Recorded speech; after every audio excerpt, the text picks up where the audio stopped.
Muhia Samuel is a young commercial farmer from Limuru who has increased his vegetable harvest fivefold by growing the crop in peat made from coconut husks instead of growing them directly in soil. I used to go sow them in the ground like we normally do, and I will get good produce. But in terms of the money, because I used to farm in an eighth of an acre, it was around 20 to 30,000. But when I discovered this method of actually using planting media such as cocoa peats, I actually saw returns in the way my produce are. Upwards, now I actually make upwards of around 50, 40,000. And it's not as much, but it's significant. So personally, I used to, or rather I still farm in an eighth of an acre. And in terms of my cost of production, I won't lie, switching to this, it can be a bit costly because you're buying ready-made seedlings as opposed to seeds. But where actually the farmer gains is the transplant, is the resistance, and such things. Though the usage of cocoa peats is a bit expensive than the normal or traditional way of farming, Muhia advises that the returns are better due to low expenses that come with propagation of crops in terms of pesticides and other requirements that come with taking care of seedlings. So you'll find I will spend around 15,000 on the cost of production, the normal way. But with this one, it can actually be around 18 to 20,000 because of the labor, the seedlings, and the madawa and everything. But you will find when it actually comes to the production of it, it's way better as opposed to buying the seeds.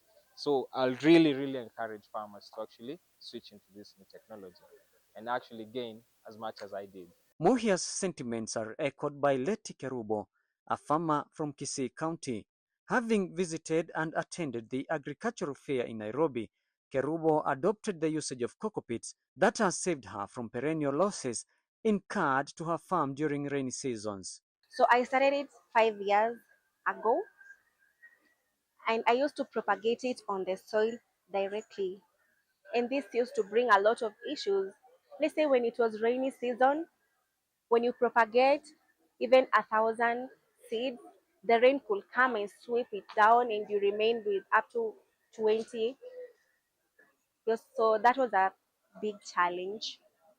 But nowadays, I'm using the tray seedlings, of which I came to this agricultural fair last year in Nairobi, and I learned on how to propagate on the trays using cocoa peat as the medium. Kerubo lays down the disadvantages of planting seedlings directly to the ground, saying it is one of the reasons why the plants have unhealthy start due to damaging of the root. Well, back then, when I used to put it on the ground and transplant it, sometimes when I pull it, the soil used to remain and some parts of the roots were left on the soil. So meaning I used to transplant a plant that is not healthy at all. In order to understand how the cocoa peat is prepared for planting, Kerubo took us through the process, saying with this, a farmer can never go wrong. Well, so this is the setup that you put in preparation of putting your vegetables or even tomatoes.